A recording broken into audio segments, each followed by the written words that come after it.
ನಮಸ್ಕಾರ. ನಾನಿದಿನ ಬೆಂಡೆಕಾಯಿ ತಲಸಾಣಿ ಅಥವಾ ಸುಕ್ಕ ಅಂತ ಮಾಡ್ಕೊಂಡು ಬಂದಿದ್ದೀನಿ. ಇದು ಬಹಳ ಹಳೆಯ ಕಾಲದ ಅಡುಗೆ, ತುಂಬ ಸಿಂಪಲ್ಲಾಗಿ ಮಾಡುವಂಥದ್ದು. ಅನ್ನದ ಜೊತೆ ನಂಚ್ಕೊಂಡು ತಿನ್ಬೋದು, ಹಾಗೆ ರೊಟ್ಟಿ, ದೋಸೆ, ಚಪಾತಿ ಎಲ್ಲದಕ್ಕೂ ನಂಚ್ಕೊಳ್ಳೋಕ್ಕೆ ತುಂಬ ಟೇಸ್ಟು. ಬನ್ನಿ ಈಗ ಇದರ ವಿಡಿಯೋನ ಹಾಗೆ ನೋಡ್ತಾ ಹೋಗೋಣ. ಈ ತಲಸಾಣಿಗೆ ಹೋಳು ಸ್ವಲ್ಪ ಜಾಸ್ತಿ ಬೇಕು. ನಾನಿಲ್ಲಿ ಅರ್ಧ kg ಬೆಂಡೆಕಾಯಿನ ತೊಳೆದು ಕಾಟನ್ ಬಟ್ಟೆಯಲ್ಲಿ ಒರೆಸಿಟ್ಕೊಂಡಿದ್ದೀನಿ. ಹೀಗೆ ಒರೆಸಿ ಹೆಚ್ಚೋದ್ರಿಂದ ಲೋಳೆ ಅಂಶ ಸ್ವಲ್ಪ ಕಡಿಮೆ ಆಗುತ್ತೆ. ಕತ್ತಿ ಇಟ್ಕೊಂಡಿದ್ದೀನಿ. ಈಗ ಬೆಂಡೆಕಾಯಿಯ ತಲೆ ಮತ್ತು ಬುಡದ ಭಾಗವನ್ನು ಕಟ್ ಮಾಡಿ ಹೋಳನ್ನು ಸ್ವಲ್ಪ ಉದ್ದವಾಗಿ ಹೆಚ್ಚೋಣ. ಅಂದರೆ ಒಂದು ಬೆಂಡೆಕಾಯಲ್ಲಿ 2 ತಪ್ಪಿ 3 ಹೋಳು ಮಾತ್ರ ಮಾಡಬೇಕು. ಕಟ್ ಮಾಡಿದ ತಲೆಯ ಭಾಗವನ್ನು ಸಣ್ಣದಾಗಿ ಹೆಚ್ಚಿ ಉದ್ದಿನಬೇಳೆ, ಒಣಮೆಣಸು ಹಾಕಿ ಚೆನ್ನಾಗಿ ಫ್ರೈ ಮಾಡಿ ಕಾಯಿ ಜೊತೆ ಹುಣಸೆ ಹಣ್ಣು ಹಾಕಿ ಚಟ್ನಿ ಮಾಡಿದರೆ ತುಂಬ ಟೇಸ್ಟ್ ಇರುತ್ತೆ. ಈ ವಿಡಿಯೋನ ನನ್ನ ಯೂಟ್ಯೂಬ್ ಚಾನಲಲ್ಲಿ ಹಾಕಿದ್ದೀನಿ. ಹಾಗೆ ಈ ಬೆಂಡೆಕಾಯಿಯ ತಲೆ ಮತ್ತು ಬುಡದ ಭಾಗವನ್ನು ಒಂದು 5-6 ತೊಗೊಂಡು 1 ಲೋಟ ನೀರಿಗೆ ಹಾಕಿ ರಾತ್ರಿ ನೆನೆಸಿಡಬೇಕು. ಬೆಳಿಗ್ಗೆ ಹಾಳೊಟ್ಟೆಗೆ ಈ ನೀರನ್ನು ಕುಡಿದ್ರೆ ಉರಿಮೂತ್ರ ಮತ್ತು ಮಲಬದ್ಧತೆಗೆ ದಿವ್ಯೌಷಧಿ. ಈಗ ನೋಡಿ, ತಟ್ಟೆಯಲ್ಲಿ ಬೆಂಡೆಕಾಯಿ ಹೋಳುಗಳನ್ನು ಕಟ್ ಮಾಡಿ ರೆಡಿ ಮಾಡಿ ಇಟ್ಕೊಂಡಾಯಿತು. ಒಲೆ ಮೇಲೆ ಬಾಣಲೆ ಇಟ್ಕೊಂಡಿದ್ದೀನಿ. ಈ ತಲಸಾಣಿಗೆ ಸ್ವಲ್ಪ ಎಣ್ಣೆ ಜಾಸ್ತಿ ಹಾಕಬೇಕು. ನಾನಿಲ್ಲಿ 5 ಸ್ಪೂನು ಕೊಬ್ಬರಿ ಎಣ್ಣೆನೇ ಹಾಕ್ತೀನಿ. ನೀವು ಯಾವ ಎಣ್ಣೆ ಉಪಯೋಗಿಸ್ತೀರಾ ಅದನ್ನು ಹಾಕಿ. ಕೊಬ್ಬರಿ ಎಣ್ಣೆ ರುಚಿ ಮತ್ತು ಆರೋಗ್ಯಕ್ಕೆ ಸಹಿತ ಒಳ್ಳೆಯದು. ಈಗ ಪರಿಮಳಕ್ಕೆ ಹಿಂಗೆ ಹಾಕೋಣ.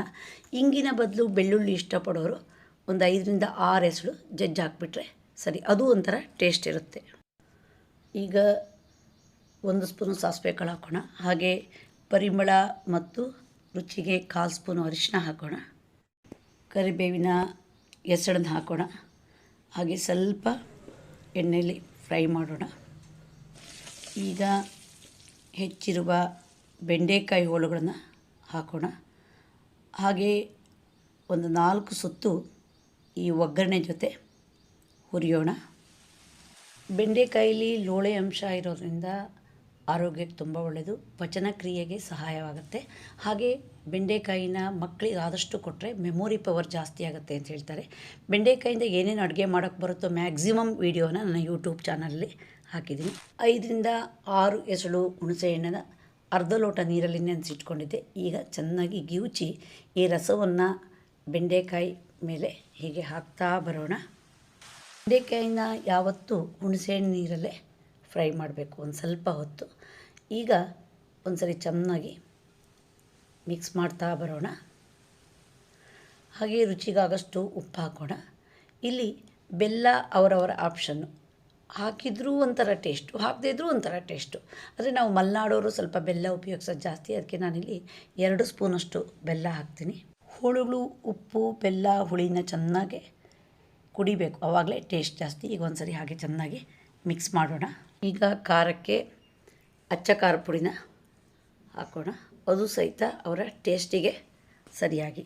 ಈಗ ಒಂದ್ಸರಿ ಸೌಟಲ್ಲಿ ಖಾರವನ್ನು ಚೆನ್ನಾಗಿ ಮಿಕ್ಸ್ ಮಾಡ್ತಾ ಬರೋಣ. ಈಗ ಒಂದು ಪ್ಲೇಟ್ ಮುಚ್ಚೋಣ. ಹಾಗೆ ಉರಿ ಸಣ್ಣದಾಗಿಡೋಣ. ಪ್ಲೇಟ್ ಮೇಲೆ 2-3 ಲೋಟದಷ್ಟು ನೀರನ್ನು ಹಾಕೋಣ. ಹೀಗೆ ನೀರು ಹಾಕೋದ್ರಿಂದ ಬೆಂಡೆಕಾಯಿಗೆ ಹೆಚ್ಚು ನೀರು ಬೇಡ, ಚೆನ್ನಾಗಿ ಬೇಯುತ್ತೆ ಅಂತ ನಮ್ಮ ಹಳೆಯ ಕಾಲದವರ ಯೋಚನೆ. ನಾನು ಸಹಿತ ಇದನ್ನೇ ಫಾಲೋ ಮಾಡೋದು. ಈಗ ಮುಚ್ಚಿದ ಪ್ಲೇಟನ್ನು ತೆಗೆಯೋಣ. ಬೆಂಡೆಕಾಯಿ ಹೋಳು ಬೆಂದಿಲ್ಲ, ಇನ್ನೂ ಸ್ವಲ್ಪ ಬೇಯಬೇಕು. ಮತ್ತೆ ಪ್ಲೇಟನ್ನು ಮುಚ್ಚಿ ಇಡೋಣ.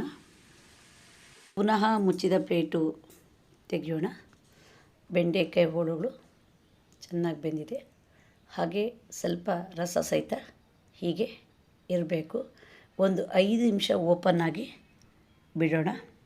ರುಚಿಯಾದ ಬೆಂಡೆಕಾಯಿ ತಲಸಾಣಿ ಅಥವಾ ಸುಕ್ಕ ರೆಡಿ ಆಯಿತು. ಈಗ ಗ್ಯಾಸ್ ಆಫ್ ಮಾಡೋಣ. ದೊಡ್ಡ ಸಮಾರಂಭದಲ್ಲಿ ಸಹಿತ ಈ ಸುಕ್ಕ ಮಾಡ್ತಾರೆ. ಈ ಹೋಳನ್ನು ಹಾಗೆ ತಿಂತ ಇರೋಣ ಅನಿಸುತ್ತೆ, ಅಷ್ಟು ಟೇಸ್ಟು. ಸಣ್ಣ ಮಕ್ಕಳಿಂದ ಹಿಡಿದು ದೊಡ್ಡವರವರೆಗೆ ಎಲ್ಲರೂ ಇಷ್ಟಪಡುವಂಥದ್ದು. ಒಮ್ಮೆ ತಿಂದರೆ ಮತ್ತೆ ಬೇಕು ಅನಿಸುತ್ತೆ. ನೋಡಿದ್ರಲ್ಲ ವಿಡಿಯೋ, ನೀವು ಸಹ ಒಮ್ಮೆ ಟ್ರೈ ಮಾಡಿದ ರುಚಿಯನ್ನು ಸವಿಯಿರಿ. ನಿಮಗೆ ಈ ವಿಡಿಯೋ ಇಷ್ಟ ಆದರೆ ಲೈಕ್ ಮಾಡಿ, ಶೇರ್ ಮಾಡಿ, ಸಬ್ಸ್ಕ್ರೈಬ್ ಮಾಡಿ. ಧನ್ಯವಾದಗಳು.